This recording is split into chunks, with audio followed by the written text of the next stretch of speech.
that was a brilliant panel. I think you sort of summed it up really nicely at the end about how, it's not for the faint-hearted, but it is going to be challenging. But I think it's a positive challenge of what we're sort of going to experience as well.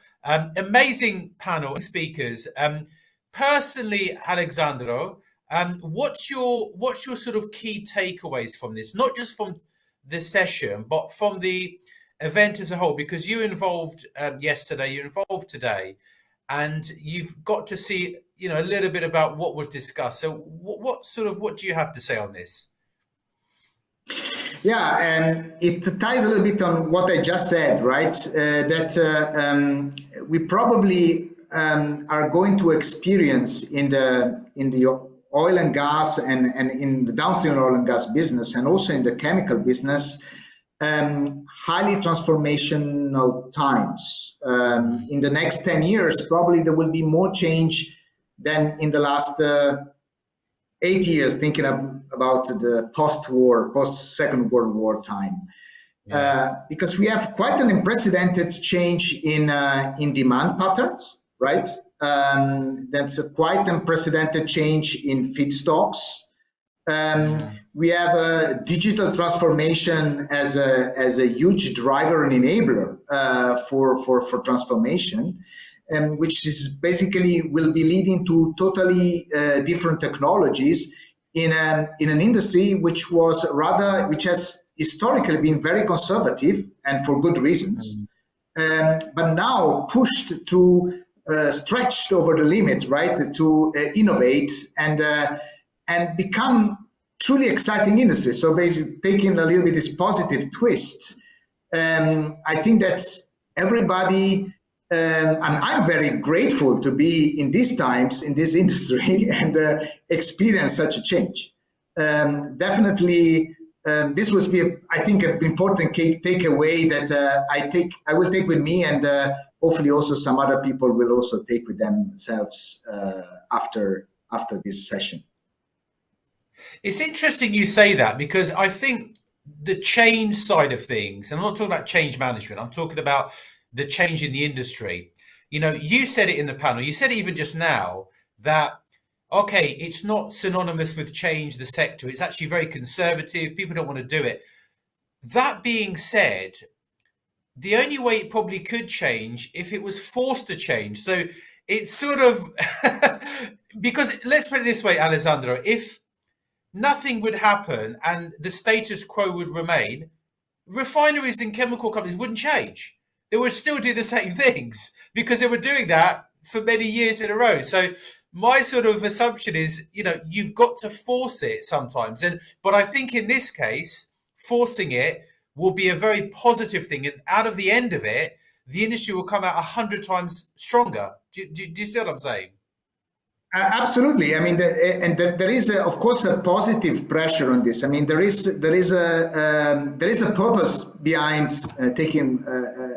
An overused perhaps wording. There is a purpose behind now this push to transform. I mean, it's about tackling a challenge like climate change, right? Which is something we all have also personal stake in it, right? Perhaps not us directly, but the future generations.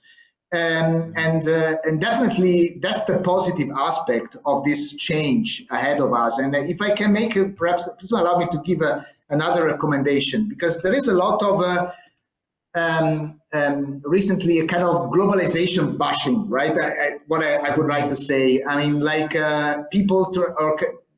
people and companies trying to say, oh, we should be a more regional focus, more local focus to improve also resilience. That's one way to look at things, which can be very, very dangerous. In fact, global collaboration in the future, if we want to master this global challenge ahead of us, so collaboration across geography should actually increase rather than decrease moving forward.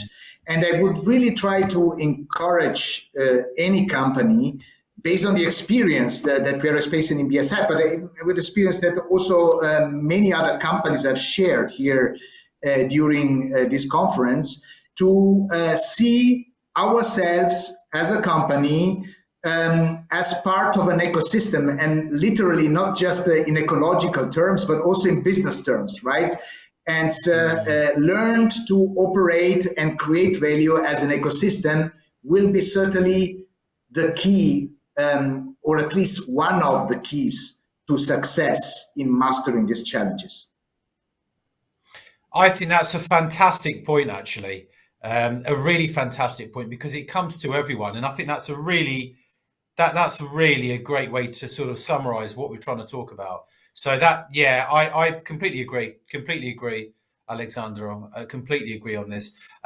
It's been a pleasure having you. Thank you very much for speaking, Alessandro, and also thank you very much for moderating today. You've been brilliant, and I really appreciate you joining me as well on the closing remarks. So I really hope we sort of do some more work together. But I wish you a very good day, and thank you very much for attending, Alessandro. Thank you, you too, and all the other participants and the panelists. Thank you very much, Adam. Have a nice day, and thank you to everybody as well. Bye-bye. Thank you, Alessandro. Well, it was insightful and probing, and it's really good to have these events, because I think it gets people together and it gets them talking about what needs to be talked about in a really sensible way. I think, judging from what we had last year, I think last year when we did Future Downstream, I mentioned to Alan Gelder earlier when I was doing the Q&A with him after the presentation that we did it during a pandemic. So there was other challenges that we needed to address within the industry because of the pandemic. And I think now we've sort of slowly come out of that.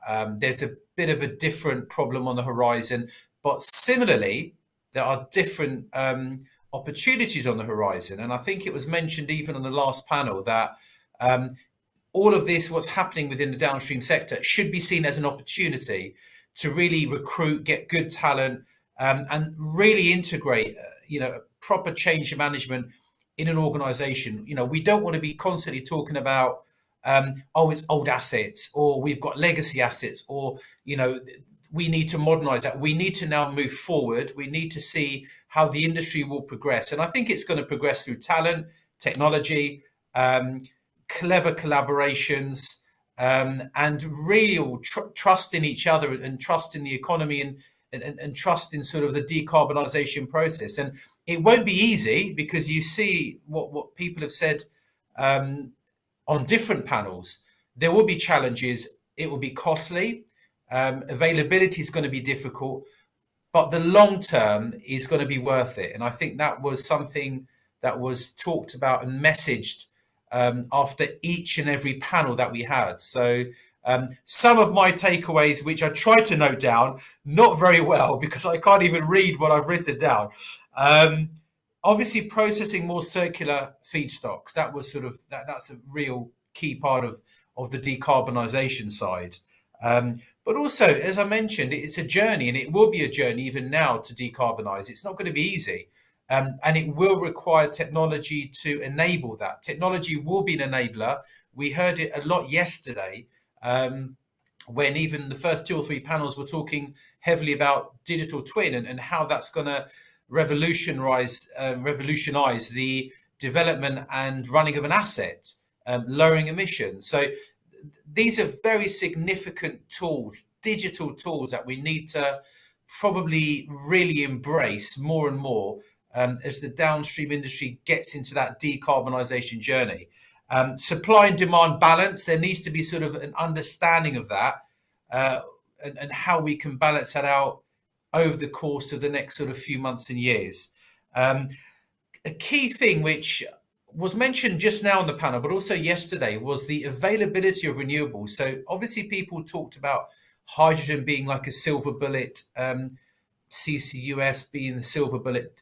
Clearly there's no silver bullet, and it's something that needs to be looked upon holistically across the value chain. We're going to need hydrogen. We're going to need different types of hydrogen: blue, green, purple, turquoise, the whole lot. Solar, wind, biofuels, we're going to need the whole renewable chain to be involved in decarbonising oil and gas, and hydrocarbons will also play a significant part of that, especially in the short to medium term, and we have to accept it and also embrace it as well. So these are things that I think I've learned more and more as the panels have progressed. So really, really interesting discussions. I've really enjoyed it. I hope you've enjoyed it as well. One last thing I want to say is collaboration. I think we talked about it on this panel, but how important collaboration is, how we collaborate with each other, how we talk with each other. The downstream sector is really synonymous with secrecy because of the fine margins. People don't want to reveal what they're doing because they think it's a competitive advantage or a loss of competitive advantage to do that. I think the industry is changing dramatically over the last couple of years, and you're seeing more collaboration, as sort of Thomas mentioned on the previous panel, with people that you wouldn't expect, especially vendor to vendor, or chemical companies with other chemical companies, or refineries with refineries. So I think that's the way in which we're going to really move forward in this sector. So fantastic event. Thank you to everyone that supported us. Thank you to all the sponsors and partners that also supported us during these 2 days. And also the Cavendish team, who have worked absolutely brilliantly, and the Cameron team, who've really made this event a fantastic watch, I think, for a lot of people. Thanks a lot for everyone's wonderful feedback I've been getting about the event as well. So please come to me for any feedback on the event, what you enjoyed about it, and please tell me, please share what you enjoyed the most. And we have a couple of new events which are coming out at the back end of this year. The next one, though, we're doing is Future Energy Systems on the 15th and the 16th of June. That's going to cover utilities in particular. There's a lot in the news about electrification, electricity and gas. So we're going to be covering that on that particular event. Again, talking about technology and decarbonisation. And we mentioned Digital Twin yesterday. We're working on some very interesting additions as an extension of the future Digital Tool event that's going to be done at the end of June. So stay tuned for that, and we'll be sharing some more news of that over the next couple of weeks. So again, thank you for joining us. I hope you've really enjoyed it, and hope to see you again very soon. And I wish you a very good afternoon and evening.